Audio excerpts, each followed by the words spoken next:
আমরা যখন ছোট ছিলাম তখন এই রকম বেসনের গুড় কাঠি বা কাঠি ভাজা খেতে কার না ভালো লাগতো। কিন্তু সচরাচর দেখবেন এখন কিন্তু এই রকম বেসনের গুড় কাঠি বাজারে খুব কমই পাওয়া যায়। সাধারণত ময়দার কাঠি ভাজাগুলোই বেশি পাওয়া যায়। তাহলে আমাদের যদি বেসনের গুড় কাঠি খেতে ইচ্ছা করে তাহলে আমরা এটা বাড়িতেই বানিয়ে নিতে পারবো। কারণ এটা বানাতে গেলে এমন কিছু বেশি উপকরণ লাগে না, আর এমন কিছু ঝামেলাও হয় না। তো বন্ধুরা, আমি মিনাল, মিষ্টির কারিগর, আর আপনারা দেখছেন বেঙ্গল সুইট চ্যানেল। আর আজকে আমাদের রেসিপি একদম সেই পুরোনো দিনের বেসনের গুড় কাঠিটা তৈরি করা। তাহলে সবার প্রথমে বেসনের গুড় কাঠিটা তৈরি করার জন্য এখানে আমি নিয়ে নেব 300 গ্রামের মতো মটর কলাইয়ের বেসন। আর এই বেসনটিকে একবার ভালো করে চেলে তারপর আমি এটা মেখে নেব। আর এতে আমি দিয়ে দেব অল্প পরিমাণে একটু লবণ, আন্দাজ মতো। তো এই লবণটি দিয়ে একবার ভালো করে বেসনটিকে আমি মেখে নেব। তারপর আমি রুম টেম্পারেচারের জল দিয়েই এই বেসনের ডোটিকে আমি মেখে নেব। আর এই বেসনের ডোটি খুব বেশি শক্ত করলে হবে না, আবার খুব বেশি পরিমাণে নরম করে দিলেও হবে না, একটা মিডিয়ামভাবে মেখে নিতে হবে। আচ্ছা, এখানে আমি বলে রাখি, বেসনটিকে আমরা খুব বেশিক্ষণ ধরে মাখবো না বা ফেটিয়ে ফেটিয়ে মাখবো না। মোটামুটি বেসনটি আমরা জল দিয়ে একটু নরম করে নেওয়ার পরেই এই বেসনটিকে আমরা রেস্টে রাখার জন্য 15 মিনিটের জন্য আমরা একটা ঢাকা দিয়ে এইভাবে রেস্টে রেখে দেব। তাহলে বন্ধুরা, 15 মিনিট এই বেসনের ডোটিকে রেস্টে রাখার পর দেখুন কতটা স্মুথ হয়ে গেছে আর কত সুন্দর নরম আর মোলায়েম হয়ে গেছে। একদম এই রকম পারফেক্টলি এই বেসনের ডোটি কিন্তু আমাদের কাঠি ভাজার ক্ষেত্রে সুবিধা হবে। তো বন্ধুরা, আমি এখানে একটা কড়া বসিয়ে দিয়েছি গ্যাসেতে, আর তেলও বসিয়ে দিয়েছি। আর এখানে তেলের টেম্পারেচারটাকে আমি হাই করে নিয়েছি। আর এখানে তেলের টেম্পারেচারটা সঠিক আছে কিনা বোঝার জন্য আমি এখান থেকে একটু বেসনের ডো দিয়েছি, আর দেখছি সঙ্গে সঙ্গে ভেসে ওপরের দিকে উঠে যাচ্ছে। তাহলে আমি দেখলাম যে এখানে তেলের টেম্পারেচারটা আমার পারফেক্ট আছে। এবারে এখানে একটা এরকম ঝাঁঝরি বা ছান্তা আমি নিয়েছি। এটা সাধারণত দেখবেন সকলের বাড়িতেই কিন্তু অ্যাভেলেবেল থাকে, তাই এটা দিয়ে আমি করে দেখাচ্ছি। তো বন্ধুরা, অল্প পরিমাণে বেসনের ডো আমি ওই ছান্তাটির উপর দিয়েছি, দিয়ে আমি হালকাভাবে এইভাবে প্রেস করছি বা টেনে টেনে দিচ্ছি। তাতে করে কি হচ্ছে যে তলার ছিদ্র দিয়ে ওই বেসনটা লম্বা লম্বা কাঠি ভাজার আকারে সেভ হয়ে তেলের মধ্যে পড়বে, আর তেলে সুন্দরভাবে ভেজে নিতে হবে। আর এখানে আমি বলে রাখি বন্ধুরা, যে এটি ভাজার সময় অবশ্যই তেলের টেম্পারেচারটাকে একটু হাই রাখার চেষ্টা করবেন। আর এটি যখন তেলের মধ্যে সব ছেড়ে দেওয়া হবে তারপরে কিন্তু গ্যাসের টেম্পারেচারটাকে লো টু মিডিয়াম রেখে ভেজে নিতে হবে। তো বন্ধুরা, এখানে একটা কথা মাথায় রাখবেন, এটি যখন আপনারা টেনে টেনে তৈরি করবেন বা স্পেস করে করে তৈরি করবেন, হাতটিকে অনেকটাই উপরের দিকে রাখবেন, কারণ নাহলে গরম তেল আছে, যে কোনো সময় বিপদ ঘটে যেতে পারে। এবারে আস্তে আস্তে করে নেওয়ার পর এবারে এই কাঠি ভাজাগুলোকে সুন্দরভাবে ভেজে নিতে হবে। তো এইভাবে ভেজে নিতে হবে, আর একটু লাল লাল করে ভেজে নিতে হবে। কাঠি ভাজাগুলো যত করকরে হবে ততই কিন্তু খেতে ভালো হবে।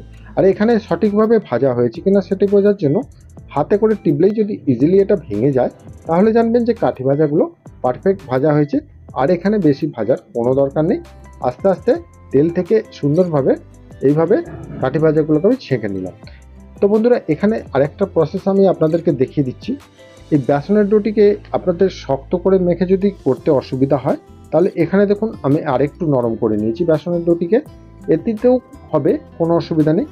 এরকম ছান্তাটির ওপর দিয়ে আস্তে আস্তে আমি প্রেস করে দিচ্ছি বা টেনে টেনে দিচ্ছি, তাহলে দেখছেন যে তলা দিয়ে সুন্দরভাবে একটা কাঠি ভাজার শেপ হয়ে তেলের মধ্যে পড়ে ভাজা হবে। তো বন্ধুরা, এখানে আমি বলে রাখি, যেহেতু এখানে গরম তেল আছে তাই আপনারা যতটা সম্ভব ওপরের দিকে রেখে এই কাজটা করবেন, তাতে করে সুবিধা হবে। আর এটা ওপরের দিকে রাখলেও কোনো রকম শেপের কোনো পরিবর্তন হবে না। এইভাবে করে নিতে হবে। এটি করা খুবই সহজ ব্যাপার, একবার করলেই আপনারা বুঝতে পারবেন। তো এইভাবে তেলের মধ্যে দিয়ে আস্তে আস্তে সুন্দর করে লো টু মিডিয়ামভাবে গ্যাসের ফ্লেমটিকে রেখে আস্তে আস্তে ভেজে নিতে হবে। তো বন্ধুরা, বোঁদের পাওনা বা বোঁদের ছান্তা দিয়েও কিন্তু এই কাঠি ভাজাটা করা যায়, আর ওতে করেই কিন্তু বেশিরভাগ করা হয়। তো বন্ধুরা, এই রকমভাবে সুন্দরভাবে কিন্তু ভেজে একদম একই প্রসেসে ভেজে আমি সবগুলো তুলে রাখলাম। আর সবগুলো ভেজে নেবার পর আপনাদেরকে আমি দেখাচ্ছি, দেখুন বন্ধুরা কতটা সুন্দরভাবে লম্বা লম্বা কাঠির মতো হয়েছে।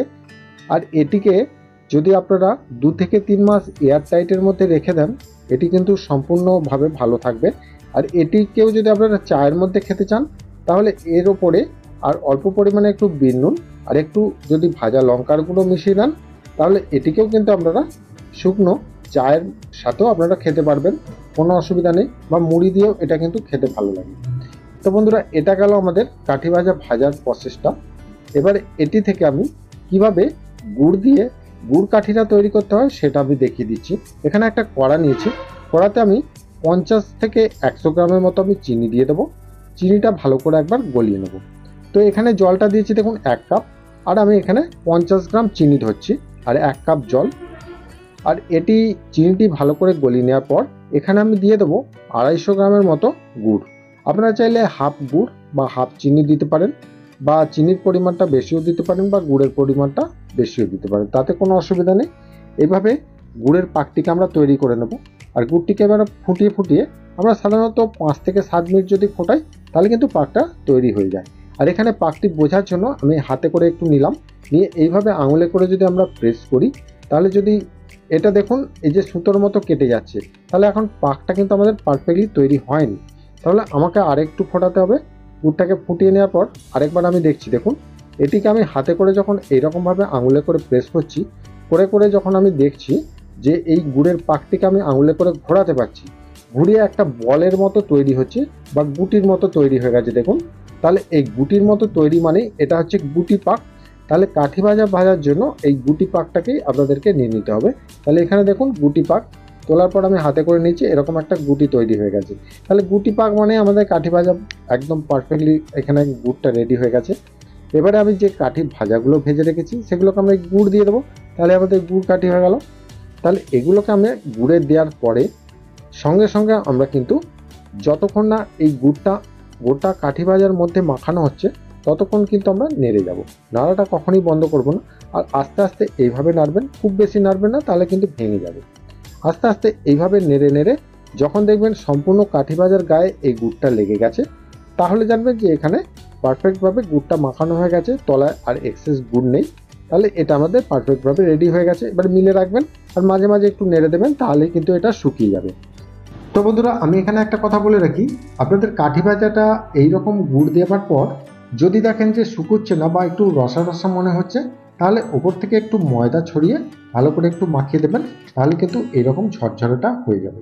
কাঠি ভাজাটা তৈরি হয়ে যাওয়ার পর এটিকে আপনারা সংরক্ষণ করে রাখতে পারবেন সাধারণত 2 থেকে 3 মাস, কোনো এয়ারটাইট জায়গার মধ্যে রেখে দিলেই কিন্তু এটা হয়ে যাবে।